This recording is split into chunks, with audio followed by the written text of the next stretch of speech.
sobre o mar.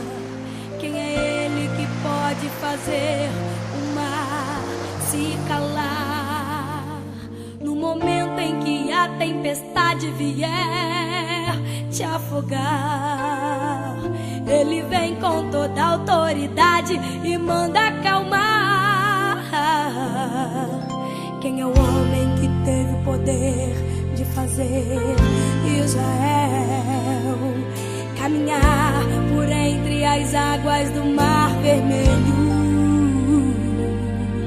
Fez caminho no meio do mar para o povo de Israel passar.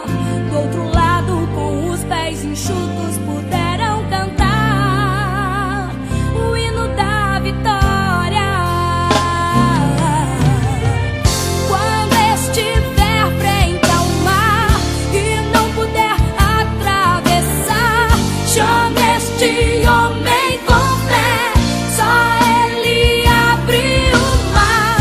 Não tenha medo, irmão, se atrás vem Faraó, Deus vai te atravessar e você vai entoar o hino da vitória. Toda vez que o Mar Vermelho tiver que passar, chame logo este homem para te ajudar. É nas horas mais difíceis que ele mais te vê.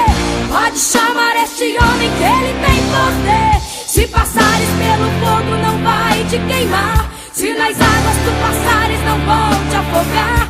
Faça como Israel que o mar atravessou, e no nome do Senhor um hino de vitória do outro lado cantou. E não puder atravessar, chame este homem com fé, só ele abre o mar.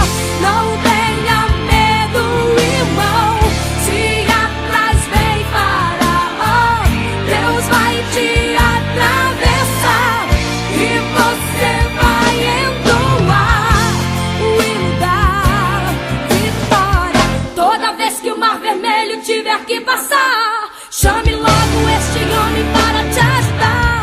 É nas horas mais difíceis que ele mais te vê. Pode chamar este homem que ele tem poder. Se passares pelo fogo não vai te queimar, se nas águas tu passares não vão te afogar. Faça como Israel que o mar atravessou, e no nome do Senhor